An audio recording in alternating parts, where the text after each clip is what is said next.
आज मला नाराज दिसतोयस. नेमकं कारण काय तुझ्या नाराजीचं? मला सांग तू, की आज तू रोजच्या सारखं वाटत नाहीस मला.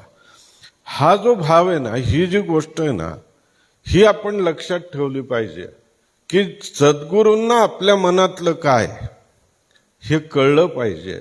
आणि हे कळणं हे कशा अर्थाने तर आपल्या सेवेतनं आपला त्यांच्याबद्दलचा असलेला भाव, त्या भावातनं या गोष्टी तिथपर्यंत या मनीचं त्या मनीला पोचणं जे म्हणतात ना, ती ही गोष्ट आहे.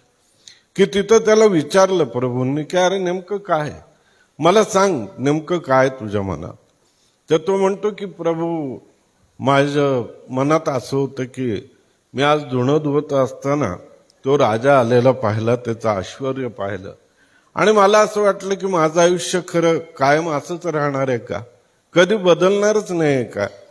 तर ते म्हणले अरे तू एवढी काळजी करू नको, तुला राजा व्हायचंय का मला सांग. तुला जर राजा व्हायचं असेल तर तुला मी राजा ताबडतोब करायला तयार आहे.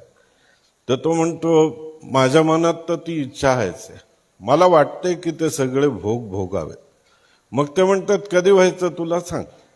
तर तो म्हणतो खरं सांगू का, माझं वय सध्या 60च्या पुढे आहे, आणि या वयात तुम्ही जर ताबडतोब मला राज्यपद दिलं तर मी काय भोग भोगू शकणार आहे. तर असं नको, मला सुरुवातीपासून भोग भोगायला मिळाले पाहिजे.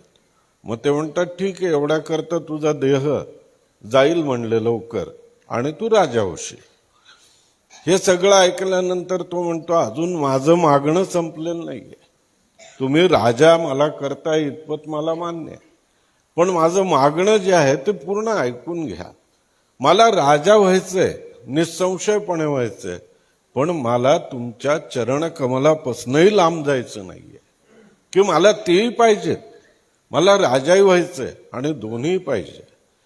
प्रभू हसतात आणि मग ते त्याला असं म्हणतात की ठीक आहे, तू काळजी करू नको, तू राजभोग आधी भोग, आणि तुझ्या उतार वयाला तू ज्या वेळेला येशील त्यावेळेला पुनश्च तुझ्या आणि माझी गाठ होईल, पण त्यावेळेला माझं नाव नरसिंह सरस्वती असेल.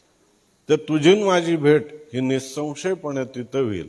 तर हीच भेट परत त्यांची 50व्या अध्यायामध्ये, की या अध्यायामध्ये सगळ्यात महत्वाचा भाग काय, की भक्ती करताना आपला भाव जर श्रेष्ठ असेल तर बरोबर आपल्या मनातलं आपले सद्गुरू जाणल्याशिवाय राहतच नाही. मग सद्गुरूंना आपण 10 वेळेला वेळोवेळी आड